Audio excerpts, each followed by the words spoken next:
दौड़ में हम कहां से कहां पहुंच गए। क्या हमने हासिल किया, क्या हमने खो दिया। पाया तो शायद कम ही, लेकिन बहुत कुछ खो दिया। शायद लगभग हम अपना स्वत्व सब खो चुके हैं, तब जाकर हमारी नींद खुली। और शायद हम अभी भी अर्ध निद्रा में हैं। हम अभी नहीं जागेंगे तो अपनी पहचान पूरी तरह खो देंगे। देखिए और मंथन कीजिए, संभल जाइए और बढ़ाइए अपनी संस्कृति संरक्षण की ओर एक कदम।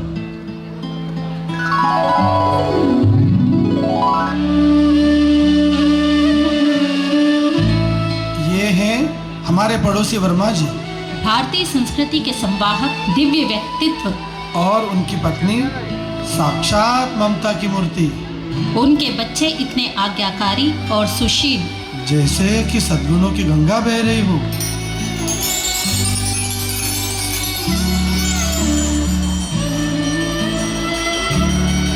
प्रणाम माताजी। प्रणाम पिताजी।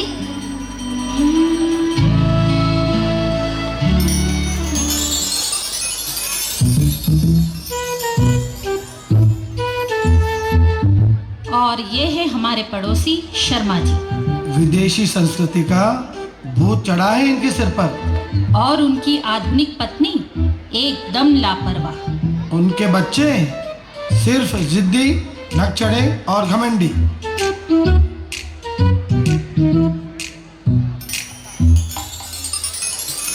मम्मा मुझे भूख लगी है। मम्मा मुझे भी भूख लगी है, मुझे कुछ खाना है। मम्मा मुझे पिज्जा खाना है। मम्मा मुझे पास्ता खाना है। मैंने बोला ना इस घर में सिर्फ पिज्जा ही आएगा। मैंने बोला सिर्फ पास्ता ही आएगा। मॉम मुझे पिज्जा चाहिए। डैड मुझे सिर्फ पास्ता ही खाना है। इनफ इज इनफ, तुम ही समझाओ इन्हें।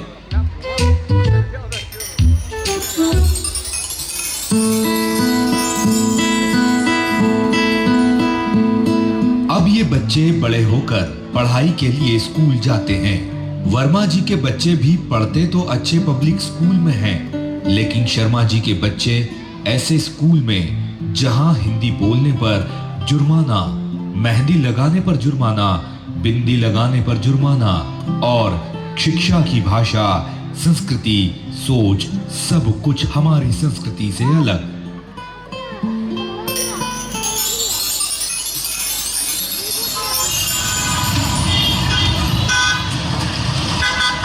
ये देखो पब्लिक स्कूल के बच्चों को कैसी बिंदी लगा रखी है। अगर हमारे स्कूल में लगा ले तो पनिशमेंट तो मिलती ही है। इनके हाथ तो देखो कैसी मेहंदी लगा रखी है। ऐसा लगता है जैसे कहीं कीचड़ में से गंदे करके लाए हैं। ए हेलो, व्हाट्स योर नेम? मैं शिवा। मैं नंदिनी। इनके तो नाम भी ऐसे ही है।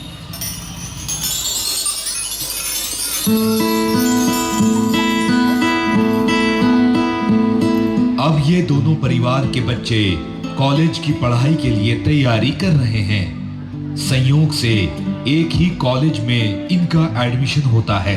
बच्चे बड़े हो गए हैं और परिवार में माता पिता बंधन मुक्त, लेकिन दूसरे परिवार में और ज्यादा दायित्व।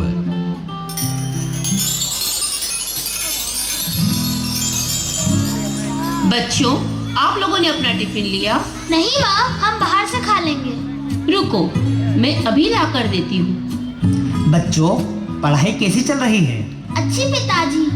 ये आपका टिफिन और ये आपका टिफिन। और हाँ, बाहर का खाना बिल्कुल मत खाना। बाहर का खाना सेहत के लिए हानिकारक होता है। और चलो, हम तुम्हें कॉलेज छोड़ने चलते हैं।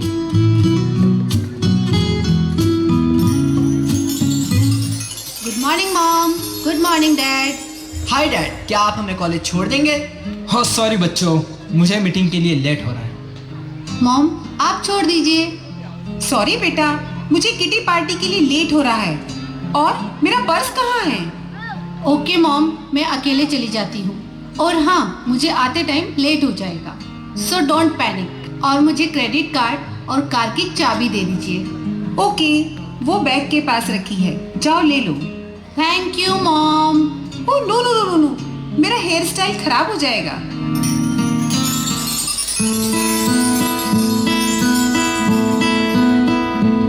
जब माता पिता को सबसे ज्यादा ध्यान देना है, सकारात्मक निर्णय लेना है, तब ही सब पालक ये सोच कर कि बच्चे बड़े हो गए हैं, अपना निर्णय स्वयं ले सकते हैं, या बच्चों की गैर वाजिब जिद के आगे झुककर अपने दायित्व की इतिश्री मान लेना क्या सही है? वर्मा जी, आपको दीपावली की शुभकामनाएं। आपको भी बहुत बहुत शुभकामनाएं भाई साहब। आइए ना भाई साहब, आइए कुछ मीठा लीजिए। प्रणाम काका जी। प्रणाम काकी जी। शर्मा जी, दीपावली पर कहाँ जा रहे हैं? आइए मुंह मीठा कीजिए। Thanks same to you. We are going for outing. Hi uncle, hi aunty. इधर पटाखों से कितना पॉल्यूशन हो रहा है। Oh God, too much pollution is here. We'll celebrate New Year together. Bye bye. Happy Diwali.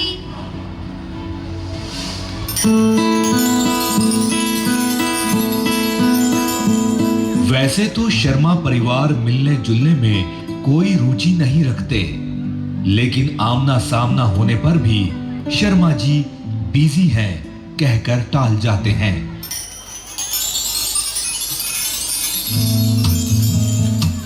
अरे शर्मा जी, कभी आइए ना घर पर, बैठकर चाय पियेंगे। और थैंक्स वर्मा जी, बट आप देखते हैं मैं कितना बिजी रहता हूँ। सुबह से शाम तक काम और रात को क्लब में ऑफिसर्स के साथ मीटिंग्स। अरे भाभी जी और बच्चों को तो भेजिए। ओह नो डियर, वो लोग तो मुझसे भी ज्यादा बिजी हैं। हम लोग काम में ज्यादा फोकस करते हैं, वाइफ किटी पार्टी में बिजी और बच्चे कोचिंग, फ्रेंड्स और गेम्स में busy. So very sorry dear, पर एक बात कहूँगा, अपने बच्चों को जरा फ्रीडम दीजिए। बच्चे अपनी पढ़ाई लिखाई खेलकूद सबके लिए स्वतंत्र है। पर आप या तो भाभी जी हमेशा उनके साथ में रहते हैं। ये तो बहुत ज़रूरी है शर्मा जी कि हम उनका ध्यान रखें, क्योंकि ये उनकी लाइफ का सबसे नाजुक मोड़ है। ओह वर्मा जी, आप तो काफ़ी पुराने ख्यालात के हैं। मैं तो अपने बच्चों को विदेश भेज रहा हूँ स्टडी के लिए, वहीं उनका फ्यूचर बनेगा। लेकिन शर्मा जी, आपको तो हार्ट की बीमारी है ना, फिर भी आप अपने बच्चों को विदेश भेजेंगे? अब वर्मा जी, ये सब तो नॉर्मल रूटीन है, और बच्चे भी तो यहाँ स्टडी करना नहीं चाहते। और देखिए, हम लोग खुले विचारों के हैं।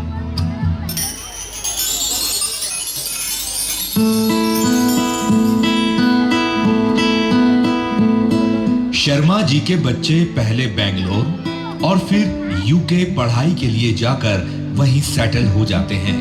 वर्मा जी के बच्चे दिल्ली में ही सेटल होकर संतुष्ट हैं। एक दिन शर्मा जी को अचानक दिल का दौरा पड़ता है। पड़ोसी होने के नाते वर्मा जी उन्हें हॉस्पिटल में भर्ती करते हैं।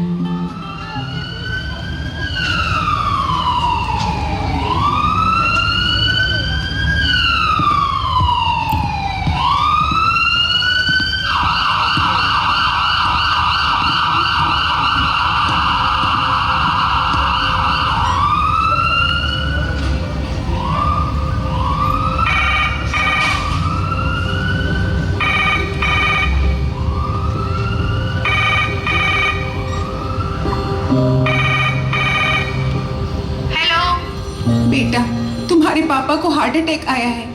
मैं यहाँ बहुत अकेली हूँ, प्लीज तुम जल्दी आ जाओ। नो मॉम, मेरा आना इम्पॉसिबल है।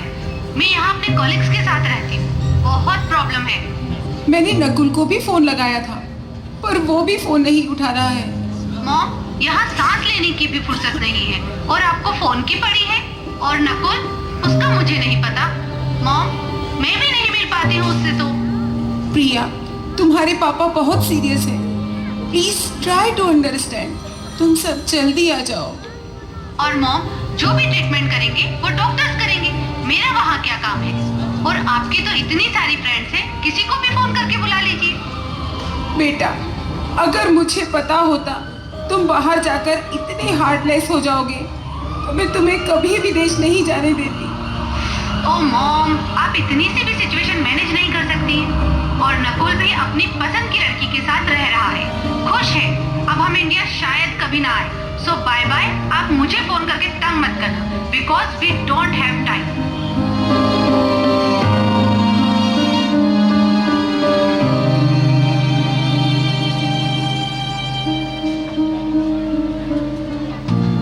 वर्मा जी, आपने अपने बच्चों को बहुत अच्छे संस्कार दिए हैं। काश हम भी अपने बच्चों को इतने अच्छे संस्कार दे पाते।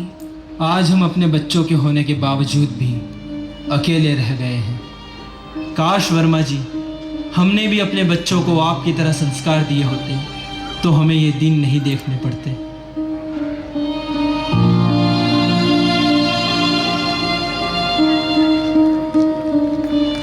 ये संपूर्ण कहानी हमारी दृष्टि इस बात की ओर करती है कि क्या हम अपने बच्चों के लिए सकारात्मक दृष्टिकोण के साथ उनका पालन पोषण कर रहे हैं, उन्हें अपनी संस्कृति से अलग कर रहे हैं या उन्हें अपनी संस्कृति के साथ जोड़ रहे हैं। अब ये फैसला आपका है।